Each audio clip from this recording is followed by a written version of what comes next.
Arc 6, Chapter 68, The Woman of Scorpius. When he had first heard of Shala's name, it's not as if he had thought nothing of it. It was not because he possessed some emotional attachment to the name Shala.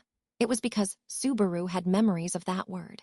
Shala was the name of a star which glowed in the sky. Subaru was acquainted with the single term which bestowed meaning to the Scorpius. To think the true identity of the one who took upon the name of the Scorpius was the scorpion clad in a jet-black shell. That answer was something truly straightforward and simple. So straightforward that one would actually grow suspicious of the one who chose that name. However, at present, the first candidate for that lack of sense was the one she referred to as Master, Natsuki Subaru.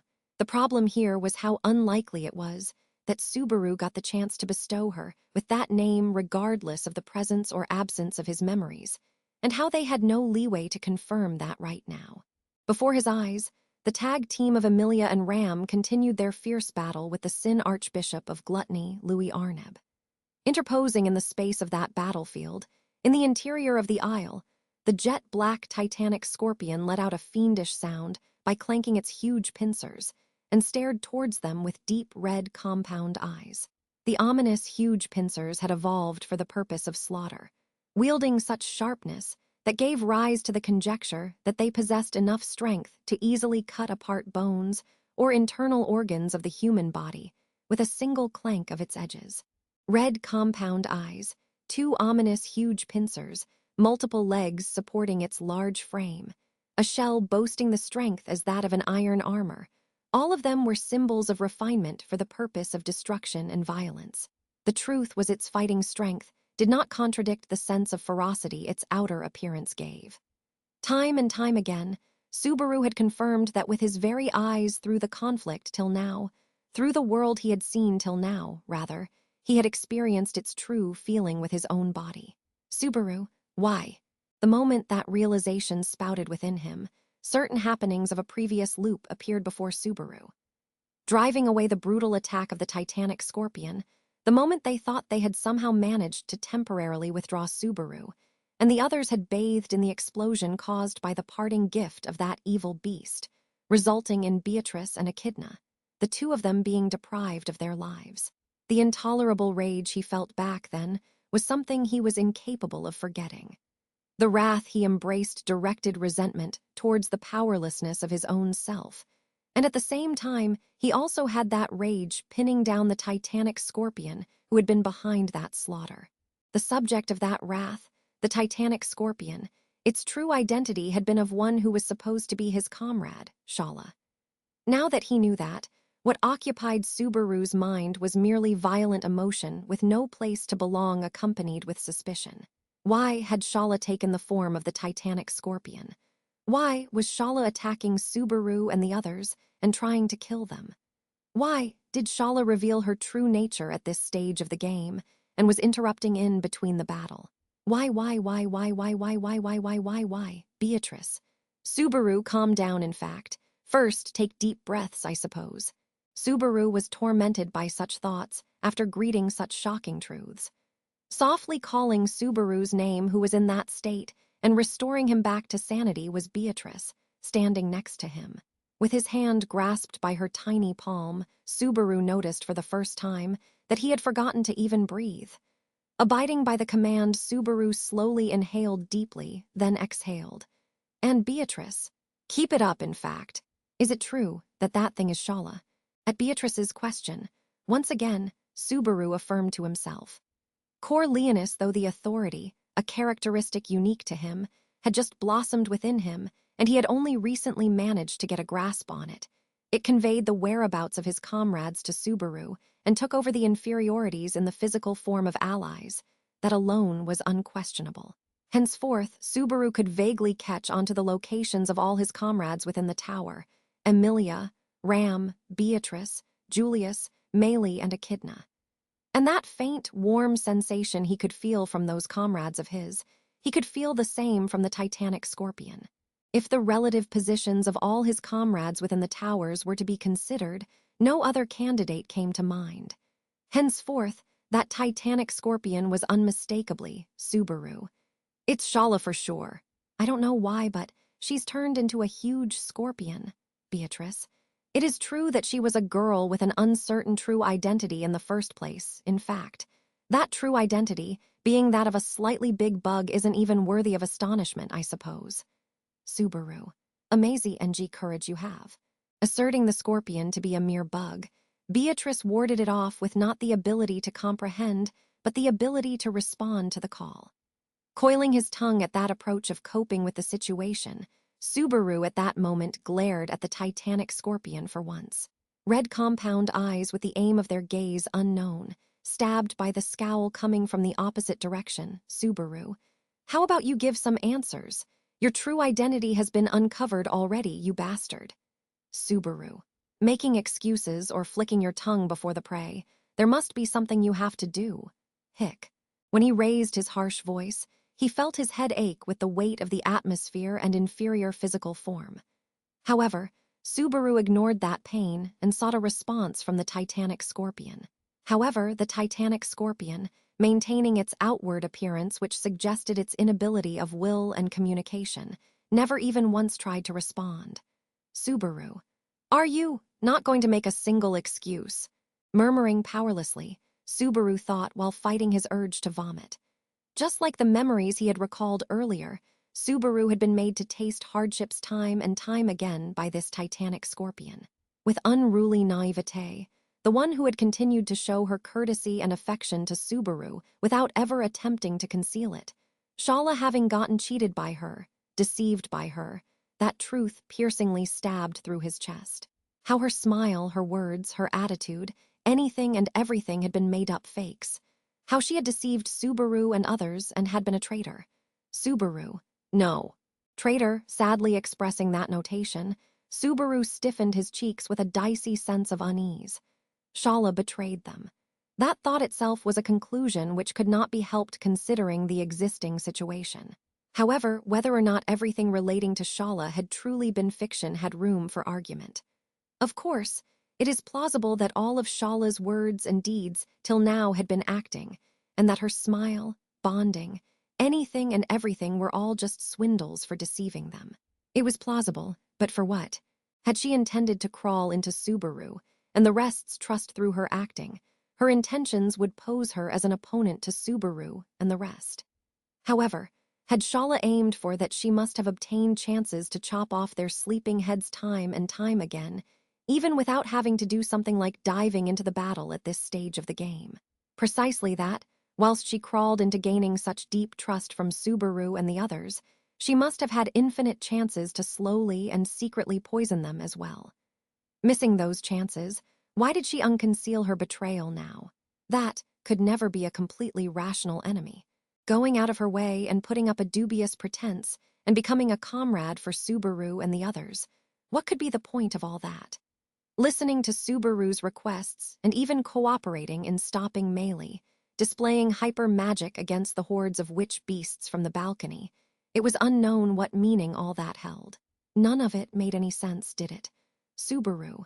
The reason why I end up thinking that is it because I got mesmerized by her fair legs visible in her hot pants. Beatrice. If Subaru's thoughts are becoming blurred by that, then Shala's plan has not been discarded completely, in fact. Subaru. Right. My feelings are aligned with Emilia-chan. Arg, the end. Just when they jointly felt discomfort towards Shala's conduct, he suddenly had his arm pulled by Beatrice.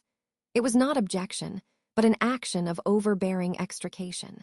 Overhead Subaru, who had unintentionally stepped upon that foot bellow, a white corona striked through, and he picked up his life from within the breadth of his hair. Beatrice. It seems there's no time to sit and chatter, I suppose. While saying that, raising Subaru's hand other than the one which she had grasped, Beatrice's environs gleamed faintly. Clad in the violet light which evolved along with sharpened pointed tips in large numbers. As if enclosing Subaru and Beatrice, the violet arrows unfolded, facing the titanic scorpion directly, and were shot. At that moment, the white corona from the same frontward came flying and clashed with the violet arrows, and the light performed a boisterous dance. Subaru, you. Beatrice. Duck down, in fact. It won't be good if you receive a direct hit, in fact. The glittering violet light raged on, and a sound like that of shattering glass beautifully chained through the aisle. On the other side of the spectacle, where the glitter seemingly grilled his eyes, the flash fired by the titanic scorpion that attack by the sharp tail's stinger had been established to relentlessly take away Subaru's life. The single arrow possessing that advancing intent to kill was warded off and repelled away by the 100 arrows stemming from the magic Beatrice had spun, making her protect themselves by jumping. However, that resource consumption had been overwhelming. Beatrice, not good in fact. At this rate, our mana will get exhausted in no time, I suppose. Subaru, what'll happen if it gets exhausted? Beatrice, Betty and Subaru will get pierced through by that single arrow together, in fact. Being together aside, he could not come to accept that circumstance. Against the assailing attack, Beatrice's remaining strength could not last for long. That was what she had reported herself. With their circumstances continuing to deteriorate, there was a need to somehow defeat the situation before they were crushed by the pressure. And at the moment immediately after Subaru gritted his teeth due to the impending sense of crisis, Emilia. Swishing that right above someone's head, it's dangerous, you know. The sound of silver bells chimed potently, and a large rock of ice energetically struck the shell of the titanic scorpion. A hammering sound echoed, and surprise was reflected in the emotionless compound eyes of the scorpion. The one who managed to draw out that reaction was the one who created a wall of ice in the aisle and subsequently kicked it, decisively plunging into the bosom of the scorpion, Emilia. Her silver hair fluttering, leaping upon the scorpion with magnificence, she wielded a longsword of ice, Emilia. Targeting Subaru and Beatrice, bullying the weak ones shows you are a coward. With the sword slash capable of slashing down anything with a single hit, she brushed away the large pincers, and the titanic scorpion made a speedy withdrawal using its multiple legs, wriggling like a worm. However, Emilia pursued the retreating large build, and in the cramped aisle thus commenced the three-dimensional battle between the beauty and the scorpion. Emilia. Hiya, Aya, IUH. The longsword, twin sword, lance, large hammer hence given shape to smash to a light report, and the falling, glittering ice shards flutter around the gracefully dancing Emilia. The potent pincers of the titanic scorpion. The strength they had was their highlight, as they easily shattered the weapons of the enemy they had come to accept and hid their Herculean cutting strength. However, that destruction of weapons would not work on Emilia. Emilia's ice brand arts was an ability capable of creating countless weapons through her magical power. The disposable weapons of ice were no greater than trifling articles to Emilia. No matter how many times were they to be smashed, shattered, it neither hurt nor itched Emilia. Emilia. Hi, YH. The pincers and tails stinger waving about, and Emilia, who had dodged them, launched the picket of ice floating midair. It collided head-on with the corona shot by the scorpion, resulting in light scattering across. It was the overwhelming offense and defense of the two, one human and one inhuman. What was worth admiring was Emilia's sense against an enemy for whom a coping method different from those used against people was required, having jumped in without any hesitation whatsoever and continued hanging on.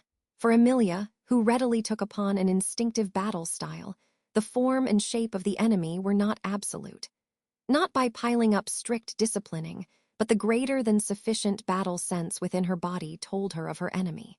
Henceforth, the offense and defense of Emilia and the titanic scorpion was taking alternately favorable and unfavorable turns, and gave rise to a stalemate. However, with Emilia fighting the titanic scorpion, another progressing battle was unable to avoid remaining unchanged. Even if that battle at maximum had commenced with an attack by the both of them at the same time, the offense and defense with the Sin Archbishop of Gluttony Louis Arneb had been left to Ram alone. Subaru. Ram! Ram. You are audible, there is no need to shout every second, as it dampens spirit. Upon Subaru's voice, who had been fearful regarding her, she responded with an outrageously cruel reply. Ram confronted Louis in the middle of the aisle all by herself. Having her back face his side, she clashed head-on with the large build exerting tremendous pressure. Of course, with Emilia's fallout the battle had turned worse. Subaru was able to see that, but Ram, KH Hick. Louis, Hijiehetsu. Nisama is just so harsh, so harsh. With a smile glued to his face, the large build, shaking his head about, took a single step backward instead of jumping. The rebuff he had experienced head-on, his retreat was to disperse its impact. In front of the large build who did that, Ram sharply gyrated her body and commenced a resolute, extremely close combat with the expert who named himself as the Fist King. The unarmed martial arts Louis was using had been endowed with immeasurable bloodshed to the name of the Fist King. However, through merely the sense of gaps, Ram was somehow managing to keep up with those fighting techniques which had been taken to the extremities and their proper tracks. Even now, as she unleashed herself, her fair fist fired into the median line of the enemy mercilessly. Louis, how amazing, so amazing. Isn't it amazing, isn't it too amazing? Nisama is just too strong, much more than what we knew Tsu. What's this? Why are you able to move so much? Ram. Don't talk as if you know anything. Kindly keep quiet and die. Bathing in the vehement impact, passing his comment while somewhat writhing in pain was Louis. Louis had gotten his right arm broken and was in a state of plugging the roots of his arm currently. In that state, even if it is the body of a man who had mastered unarmed combat, it would not be possible to bring out those specs. The experience points of the martial arts cultivated within the Fist King were being competed against by Ram, who had been released from her inferior physical form, to a point that the inborn natural specs Ram had were keeping up with the enemy. However, as Ram continued to put up a hard fight, as much as she fought hard, Subaru, GH welling up of nausea, limitless rise in temperature. Within his head, the seemingly cursing noise of gongs being struck buzzing in his ears, accompanied with a headache. Whilst experiencing these, Subaru fought against getting distracted and letting his guard down. This was what Ram felt and tasted normally. It was now, mercilessly scraping off Subaru's mind and body with a rasp. Whether it was possible to get used to it or not, the chills continued becoming heavier with each passing second, and as Ram's voltage rose, its weight rose accordingly as well. However, that nausea, that headache, that sense of fatigue, Subaru kept them at the back of his molars and patiently endured them. Thanks to this authority, he could take on Ram's suffering and grant her the strength to fight. At this point, the recoil of Subaru having to suffer was a compensation they must accept and pay. His entire body felt heavy, limbs creaking, ears hurting of noise, the torn thighs aching, the struck and damaged abdomen screaming in agony, the rate of breathing rising due to the usage of all strength, and vision flickering in red and white. This much he should simply bluff and show that it is of no concern. Ram, foolish truly. And glancing towards Subaru, who had bent down behind Beatrice, Ram's lips faintly murmured something, is what it seemed like. However, the authority was only capable of taking on the burden. It could not convey everything regarding the partner. The lightly whispered words went unheard, and the only result they bore was Subaru furrowing his eyebrows. However, Ram, kindly collapse already. If you drag this on for too long, the ones charged with our household chores will all faint. Louis. How cold, so cold, isn't it cold because it is so cold? Nisama, let's play more, let's have fun. Even though we are sisters, we've never even once engaged in a bout like this, you know, isn't it, Sue? Ram. Then, your wish shall be granted. Narrowing her cold eyes, Ram struck the side of the frolicking Louis face with her palm. At the same pace, as if in flow, she struck countless blows on the entirety of Louis' body, delivering rebuff to the receptacle in the same direction. Louis turned completely defensive and folding up that jaw with her palm directly underneath it. Ram grabbed her opponent's collar and forcefully bashed his face into the wall on the side, and thereafter drove her lovely knees into his head. Louis, PGH Gug. With his face caught between the bare wall and the knee, Louis had his nose crushed as he collapsed, bleeding. Towards that Louis naked nape, Ram turned her palm relentlessly. Within that palm was whirling an extremely small blade of wind. However, its potency was nothing to be made light of. The swirl of the wind blade thus formed in her palm had enough strength to gouge out any vitals of the body. Grand destruction unneeded, a minimalistic attack to merely gouge out the vitals of the body and bring down the enemy. If the neck was to receive it, regardless of how thick the neck of even the fist king may be, he would still be equally helpless. And Ram's attack settled the battle. Stranger, geez, always doing things as you please when someone's sleeping. This is why youngest little sisters can't be selfish. As an elder herself, Ni-sama must also agree, right? Ram. Hick! The moment when the strike to the nape was settled, Fist King's form changed, and Ram's palm missed its aim. The moment initially afterwards, what seized Ram's petite torso from the frontward was the brutal backwards kick of, with a strikingly short height, Louis no, Lei baiting Kato's. Subaru, switch. Lei, no, we're telling Yutsu. It wasn't something we were aiming for and then did it or anything, by sheer chance. The moment we opened our eyes, little sister was in an unfavorable position. That's all it is. Oni-san can understand, right? The feeling when your sibling is so bad at the game being played that you can't stand it and end up taking away the controller. Languidly stretching out his tongue, with his dubiously long dark brown hair, Lei smiled at Subaru. With that evil smile of Lei's, Ram, who had received the fierce kick directly in her guts, had been pushed backwards to an immense distance, and she distorted her cheeks and expression at that singular counterattack and inhaled a rough and large breath. At the same time, Subaru took over the origin of what had stopped her in her tracks through the authority. And Subaru. Gu, Jira a hick. Pain that was enough to make him give up springing forth in his abdomen. Subaru shouted at the scorching heat difficult to bear. He was tormented by the extreme pain, which seemed as if his guts had been stirred up and damaged with a blazing hot rod of iron. His field of vision whitening at the impact, he understood that his internal organs within were all screeching at once. By this, he understood. In actuality, this blow by Lei had been the true and sole decisive blow of the battle, which would have unquestionably ended the fight with Ram. Lei, just as thought. So it was thanks to Oni-san that Ni-sama, for whom it should be impossible to move, was able to move is what it means too. Geez, Ni-sama, in the time your little sister wasn't there you deepened your relationship with the one your little sister had feelings for. Is that what it means? Blurting out nonsense, while looking at the screaming Subaru, Lei struck the floor with his heel. At his feet, peeking out from his heel was a hidden blade of short length, and its sharp tip had been soaked with Ram's blood. She had been stabbed. Subaru had taken up that pain and was now suffering with it. Otherwise, this scorching heat, the blade may have been varnished with poison or something. His body temperature degraded at such vigor that it made him shiver, and the immense sweat all over his body started to flow. Beatrice, Subaru, Ram, Barusu, kindly stop. Beatrice was astonished upon Subaru's screech, and Ram shouted, seemingly having guessed the situation.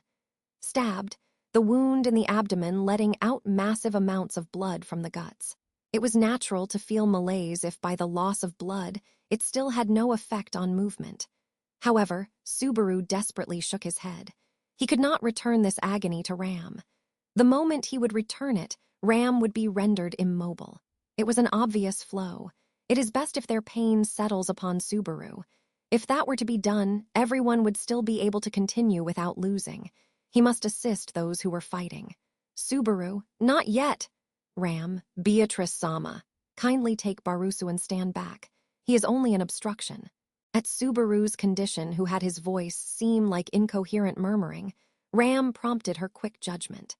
She rolled the tunic she had taken off around her wound in the guts, thus trying to stop the bleeding, and on top of that decided to continue the battle. In exchange for that, she urged Beatrice to have Subaru withdraw from this place. Beatrice abided by Ram's judgment and pulled Subaru's sleeve. Beatrice, Subaru, it's just as how Ram says, I suppose. For now, get away from this place and, Subaru, that won't do, if I get away from here. Shaking his head towards Beatrice, who was pulling his sleeve, Subaru attempted remaining in this place. Right now, if he were to get away from this theater, the effect of Corleonus may get cut off, and the battle Ram was managing may collapse at once. If that happened, then what would be the point of having Subaru withdraw from here? Ram, Kug, Emilia-sama, for once come over here, Emilia. I get it. Looking at Subaru, who was attempting to remain here, Ram called upon Emilia. At that call, Emilia, who had been concentrating on her battle with the Titanic Scorpion, flew backwards greatly. The Titanic Scorpion tried to go after her, but that pursuit was hindered by a humongous ice wall which seemingly covered the isle. Of course, in front of the Titanic Scorpion's pincers, the ice wall could stand for not more than a single second, but that single second was sufficient for Emilia's retreat. At that point, Lay, whoa, just ace con. Even if you come back with such energy, did you think we'll just say, ah, is that so, and overlook you?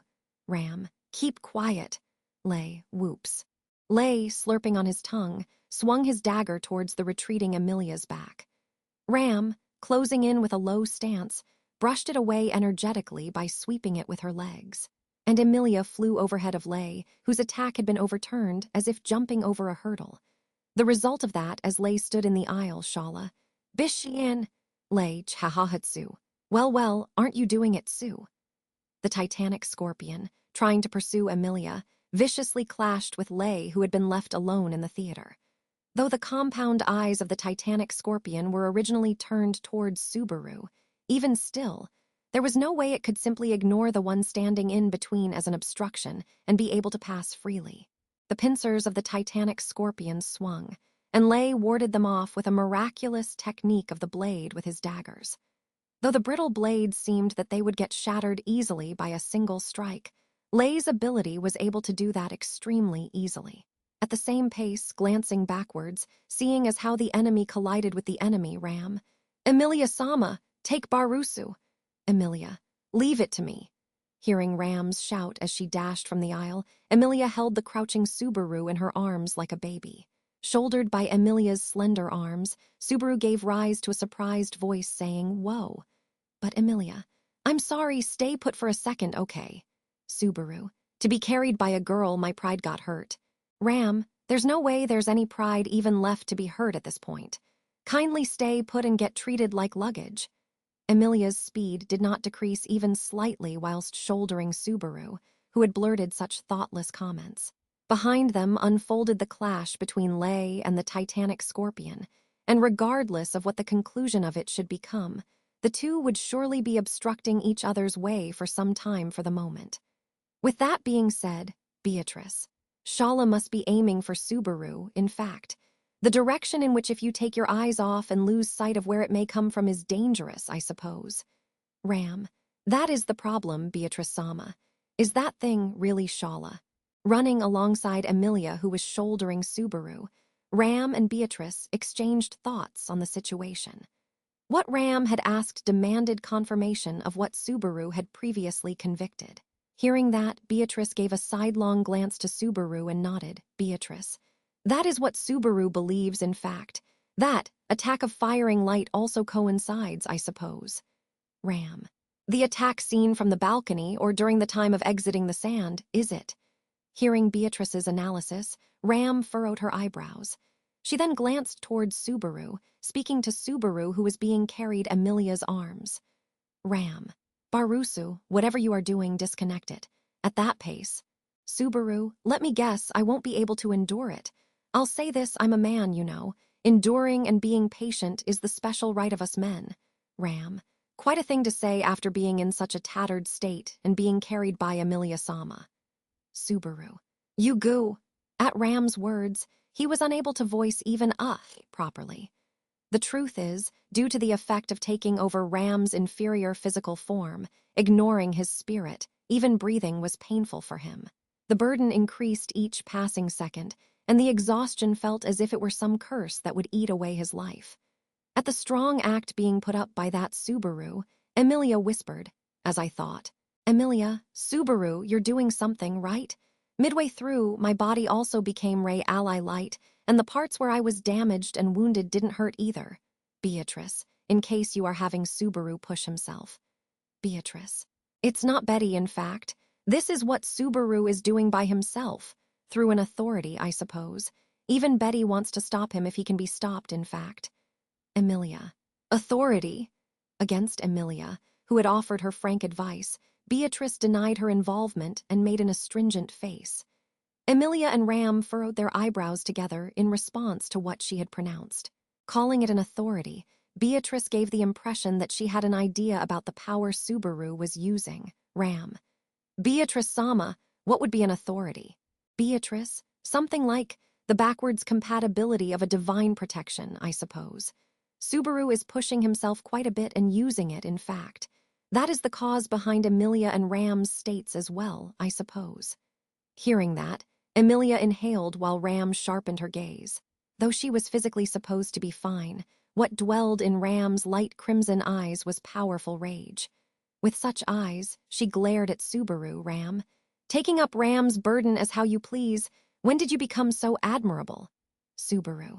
My bad, I'm a gentleman. That's why I end up smartly taking the girl's luggage. Ram. And as a result of that, become a girl's luggage instead. It can be said countless times, you've got it backwards. Ram's continued sighs somewhat felt as if she had given up on Subaru's attitude. She must have understood as well that Subaru had no intentions of returning that burden. Honestly speaking, possessing it forever would be tiresome, but even so, at least while they are in the middle of the conflict, Subaru. That's it. Thinking that far at last, Subaru finally turned his consciousness towards not the internal organs within the depths of his abdomen, but something else. His consciousness passed through the body of what was his self, and largely spread out to the scope perceivable to him. And, grasping onto Corleonus, he connected to the conditions and positions of his comrades. Without any change, in Taygeta were Echidna and Rem, along with Patrash. Slightly away from them was Giant at a lower floor, and then Subaru. I knew it. Emilia. I knew it. What did you know? Subaru. Meili is, even now, obstructing the witch beasts from the balcony. Though faintly distant, the flickering, blurry light on the balcony of the fourth layer was Meili. Though the situation was that Shala had broken away, she was mobilizing her own strength and was dealing with the large hordes of witch beasts. He held the deepest admiration for the strenuous efforts she was making, and he felt grateful as well, Beatrice. That girl was not attacked by Shala is what that would mean in fact. Subaru. Exactly. Subaru affirmed what Beatrice had stated, while on top of Emilia's shoulders. The moment immediately after the battles had broken out in each of the respective places, Subaru had left dealing with the witch beasts advancing towards the watchtower to the two of Meili and Shala. Thereafter, with Shala unraveling herself in form of the titanic scorpion to attack Subaru, and the rest, of course, the well-being of Meili, who was supposed to be with her, became a matter of concern, but Subaru could feel her safety. In other words, Subaru. Shala turned into that after parting with Meili. At any rate, Shala hasn't laid a finger on Meili. How relevant that was to the present situation, he could not think about that with an exhausted mind. On top of that, even if they continued running at this rate, Emilia. We need to solve the problems rising up, otherwise we'll just get cornered no matter how much we run. With a shout similar to a cry, Emilia perfectly expressed the present condition of Subaru and the others. The first of the 5 problems, the hordes of witch beasts, for that was Meili, the titanic scorpion and gluttony were continuing trying to devour each other, and he felt no signs of the arrival of the jet black shadow. However, Redistria, equipped with absurd violence like the hammer of God, was Ram. Hick, kindly stop. Ram, who was running and leading the vanguard, stretched her hand towards the rear and restrained Emilia and the others. In front of the momentarily stopped 3, a shockwave pierced through the following instant. The shockwave diagonally bisected the aisle seemingly made of stone, creating an entrapment of rubble and smoke. Seeing the destruction of the watchtower, which had professed itself as indestructible, taking into account Subaru's memories, this would be the 3rd time, but if being crushed by the shadow was to be kept out of the picture, this would be the 1st. And the true identity of that destruction was, stranger, Miss Ram, along with Emilia-sama and Beatrice-sama, is it? Subaru, Julius. Evading the erupted smoke, flying backwards greatly, the figure with a white outfit contaminated by blood and dust was the good-looking man, Julius Juculius. Stepping onto that place and the cause of the shockwave, he quickly turned his yellow eyes backwards and glanced into the dark-colored eyes of Subaru, who was sitting atop Emilia's shoulders. Julius.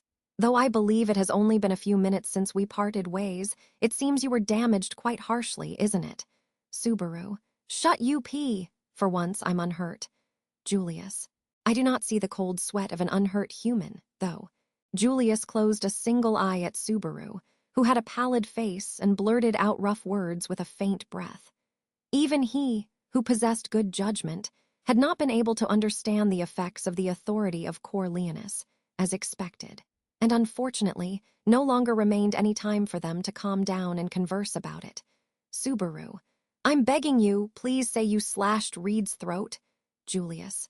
Reporting what differs from reality is an extraordinarily difficult choice as a knight. Beatrice. That already makes for the answer, I suppose. Subaru's wish, which seemed more like a prayer, had been implicitly repudiated by the excessively serious response. While feeling his hope turn into despair, Subaru made a bitter expression. He felt his earbuds hurt by a sound as that of crushing of the wall's fragments stranger. Ha! So you're greetin' all the women you've gathered in here, you. It was juice startin' to get a bit borin' after walkin' round freely. So are y'all gonna be my opponent's eye? Ram. The worst progression of events, isn't it? Following Julius, the one who showed his form through the smoke was the great man with long red hair, casually dressed on only a single side, with a tall figure built with muscularity red violence, Reed Istria. At the form of Reed, boldly stepping into the aisle of the fourth layer and not the second layer, Ram commented with a low voice. With identical astonishment, Emilia said, "You," with a quivering voice. "Emilia, why are you on this floor? Aren't you supposed to be unable to exit from there?" Reed. "Hey he, don't be mackin' me laugh, fiercely frizzlin'. I live where I wanna live, slash down those whom I wanna slash down, and sleep with women I wanna sleep with. As if I'll be abidden by the customs of others." Beatrice. Just how cheap is this guy, in fact? Beatrice, whilst trembling with fear, smacked her lips at Reed's self-centered philosophy. However, it was fact that Reed had appeared in this place and was standing in the way of Subaru and the others, obstructing them. With this was Reed at the main gate and Gluttony and the Titanic Scorpion at the rear gate. This was the location of a tremendous battle. Subaru. Though it may be useless to just talk, right now, everything happening in the tower is. Reed. I know it's becomin' quite the ruckus, you know, but it ain't concernin' me. If the ones that got in will be gettin' in my way, then I'll slash 'em down, or if they'll open my way, then I won't kill 'em at least. Whoops, well, those talkin' part in the trial gotta be a special case, though that still ain't different from pickin' a fight with me. Subaru. Then, Reed. Hey, young fish. Don't say any borin' shit now. Twisting his words, Subaru tried to somehow extract information out of Reed. With his spirit of the sword losing its proper way, he made him shut his mouth. As if an electric shock, pressure which caused physical numbness jolted Subaru. No, not only Subaru, but all four standing in the aisle. Otherwise, it may have jolted the entire tower itself. This merely brought the displeasure of the lone man. So this was just his sense of intimidation. Upon Pleiades' watchtower were threats aside from this giant man, Subaru. The way to deal with one of Gluttony, and that shadow hasn't been found either, and still. Julius. Subaru, regarding that, I have a good news and bad news from my side, said Julius, preparing to use his knight sword, commencing with his words. At his commencement, with words as those from some overseas drama, Subaru stiffened his cheeks. Good news and bad news, though it was an expression common in literary works. Hearing those words in reality like this gave a terrible feeling of his chest being scratched apart. Gulping down saliva for once, Subaru affirmed the words good news and bad news in his mouth. Subaru. Then, say the good news first. Julius. Regarding the Sin Archbishop of Gluttony, nowhere to be seen whom you are getting anxious about, there is no need to be on the lookout for him. I can assure you regarding that. Subaru. I don't know on what basis you're saying that, but it's certainly good news. Then what's the bad news? Whether he found his tracks, or whether he got hands on proof of him having not arrived in the first place or having exited the tower. Subaru raised a single eyebrow in response to what Julius had pointed out. If there was to be only one Sin Archbishop of Gluttony, then certainly the problems they had to deal with would reduce by one. If the cards in their hands and the cards in the hands of the opponent were to be seen and compared, what would be the ideal course of action? Subaru considered that with his body in a horribly bad state. Before that Subaru, Julius softly exhaled and continued. Julius, the Sin Archbishop of Gluttony, Roy Alfred, is over there. Subaru. Ah. With an earnest tone, Julius turned the leading edge of his knight's sword towards the front. What stood ahead of the pointing tip of that knight's sword was only the great man with the smile of a ferocious shark. It could not mean anything else. The man with the smile of a shark was standing there. However, Julius continued his words, as Subaru and the others stood stunned. Julius, the one before our eyes, the first-generation sword saint, Reed Istria, he is Roy Alfred.